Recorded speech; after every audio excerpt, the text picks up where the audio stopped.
My name's Andrew Mackay-Smith and I host the Scars and Guitars podcast. This is my conversation with a bloke called Bailey Schembri. He's in a band from Melbourne called Bury the Kings. The reason for the conversation was to promote their new EP, which is out May 18th, called V, or it's also called 5. So it's the Roman numeral V, meaning to read it as 5. So there you go. Anyway, it's a great discussion. Let's hear what Bailey has to say. Here we go. Bailey, welcome to the show.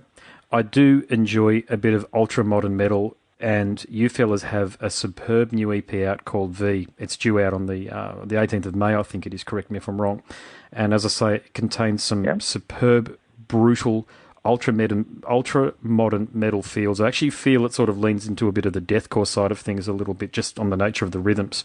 But I understand that the EP is, or the EP concept is about dealing with loss, fighting your inner demons, and overcoming significant odds. So can you tell me more about the EP? Yeah, exactly. Pretty much hit the nail right on the head. So basically what we wanted to do was kind of write something that meant something to all of us, and that can, hopefully mean something to the people that are listening as well, like we didn't want it to be fake emotions that we seem to have made up and thought would sound cool on paper. But definitely something that we've been through ourselves, and we just wanted to do something that was a little bit more personal to us in that sense. Okay, rightio. Now, I noticed that you guys refer to your genre as progressive heavy on Facebook, but gosh, I'm sorry to sound like a broken down record. Like the finest deathcore releases, the guitar sound across the cuts is truly something unique. I'm actually going to hand you a compliment. I actually think the music that I've heard, you've got probably one of the finest guitar sounds that I've heard in 2018. So solid guitar leads and solos. Well, thank you very much. Some wicked elastic riffage. I think it's a brand new term. I'm making it up here. Elastic riffage that brings to mind the Sugar's work on their 2008 album Obscene. Yeah. But what I can hear, mate, is that there has been tens, if not hundreds of hours of attention to detail with the guitar sound. Yeah, definitely. I think working with Scotty from Alpha Wolf as well, he did a really awesome job, and he helped us produce the whole EP while we were in the studio with him as well. So huge props to him for helping us out during that whole time. I'm not too sure what kind of genre you'd call it. There's way too many genres these days, but yeah, progressive heavy. We kind of wanted to just use that as a broad statement, because you can't really, pin it down to a specific title. Yeah, and so just going back and actually, I'll ask you about your contribution to it. So obviously you're the vocalist, so the lyrical themes, they must be all yours as well. So what inspires you, though, to create and to write the lyrics that you come up with across the EP, or the album? It's an EP, sorry, isn't it? Well, yeah. Well, the whole kind of thing, idea for the EP, we all came up with together. But in recent times, it was something that I dealt with myself, and that other members of the band had dealt with as well. So we thought that writing about something that, we knew what we were feeling was a lot, better for us, get stuff off our chest. And it was a lot easier to write as well with us knowing, what the emotions were. Okay, rightio. So the cover art reminds me a lot of a Lord of the Rings reference here, Eye of Sauron. The cover art, I think, marries up with beautifully with the music across the EP. So what's the inspiration behind the album cover art? Well, it all pretty much started from the first single we released, which was Take Me With You. I kind of had the idea in my head. It was meant to be for another track, but things kept getting switched around and stuff like that. And I drew a photo on my phone in the notes, and it looked absolutely terrible. And we sent it off to Scotty Bates, and he pretty much did it, perfectly. And we got a couple other artworks done by him as well, and then all of them are going to be used across the board, whether it be in the physical CDs and in the booklet and stuff like that. But the one that we have now, which is for the EP itself, was the artwork that we got from Scotty Bates, and we gave it to Dan Evans. He's the vocalist of Scourge now, and he did basically what the EP artwork is now. So we all reckon it's fantastic. It couldn't have been better.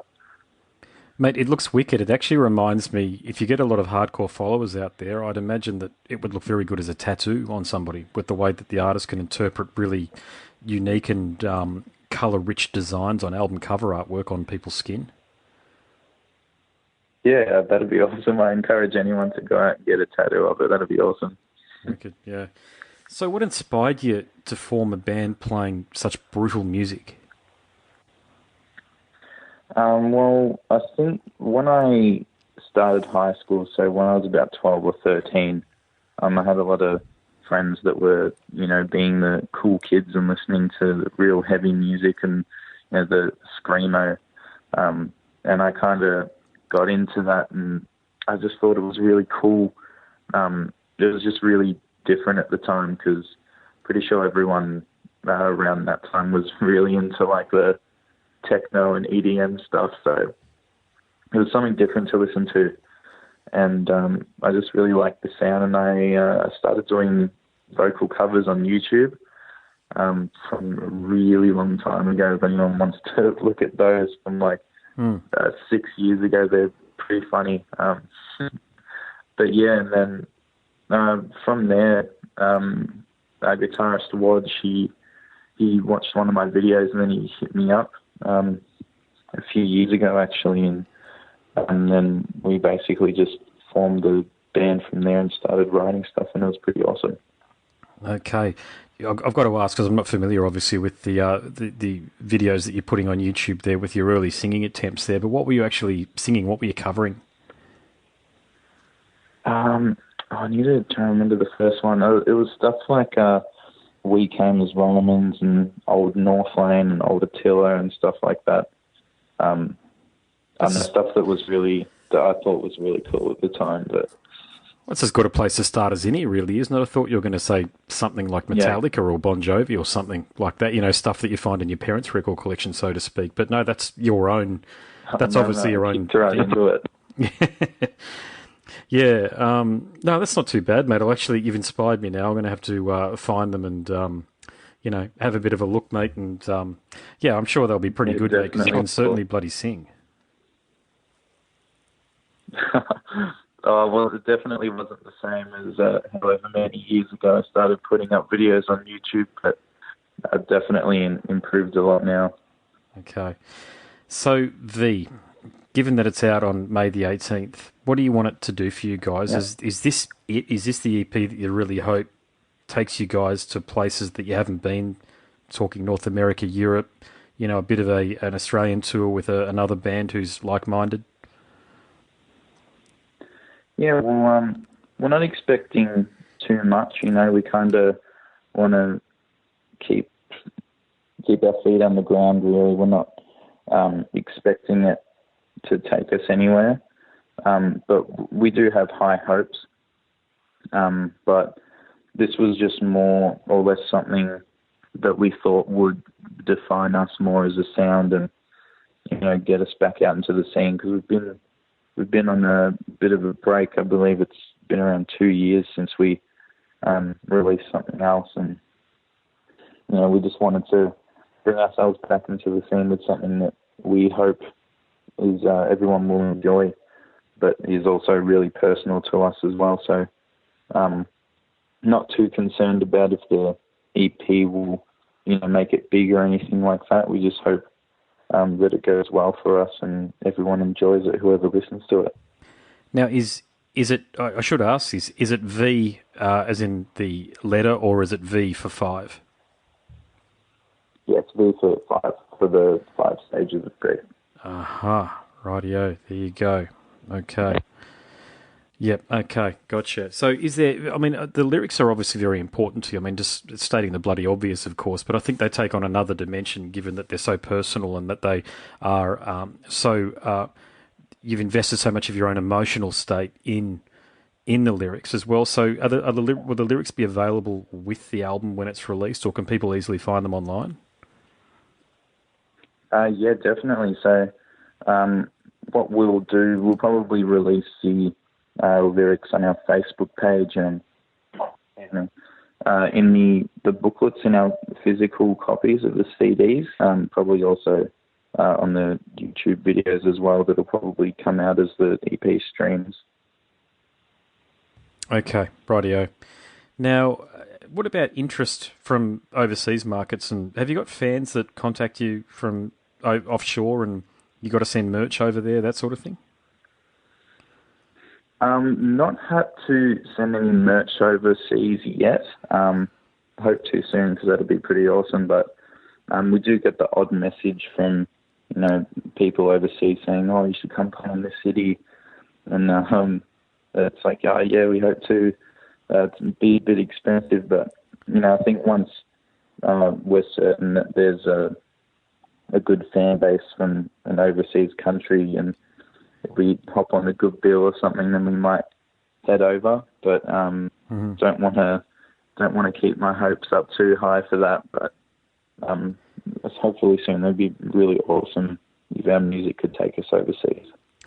My next question is sort of wrapped in a point. Okay, so I'm not coming at it. My next question is not coming from an informed perspective. This is just something where I'm using my intuition. Okay, so I've been right the way through most countries in Asia, and heavy music is actually very big through Asia. But it seems like it's overlooked by a lot of Australian bands in terms of accessing that market and touring and that sort of thing. Now, I understand it can be very tough to tour some places. I get that. But has it ever been discussed, or have you ever thought about going to a place like Indonesia, which does have a flourishing metal scene? I mean, their own president is a big metal fan. There's pictures of him wearing Napalm Death T-shirts. Is that something that you guys have considered? That's awesome. Yeah, well, I mean, if I ever were to choose somewhere to go overseas, just purely based on the fan base that they have over there for the metal scene, it will be an Asian country. I've seen heaps of videos online, and they just go nuts over there for it. It's crazy. I was in Cebu. My wife's half Filipino, so I was in Cebu when Angel Corpse, I don't know whether you've heard of them, but they're a famous black metal, well, sort of deathy, thrashy black metal band from the States. And they toured Cebu, mate, which is in the middle of nowhere. Well, it's not the middle of nowhere, sorry, I shouldn't say that. But if you're a regular person in Australia or Europe, you probably don't know where Cebu is, but it's smack bang in the middle of the Philippines. Yeah. But there's a scene.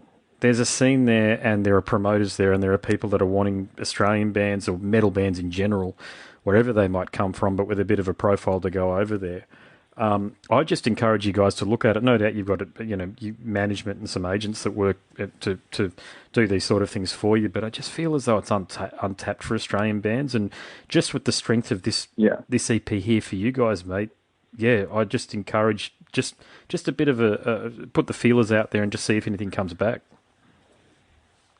Yeah, definitely. We'll keep it in mind. It sounds like a good idea.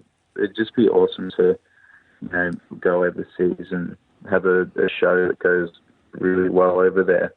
But especially in the Asian countries, they just seem to go crazy for it over there, and it just would be super awesome.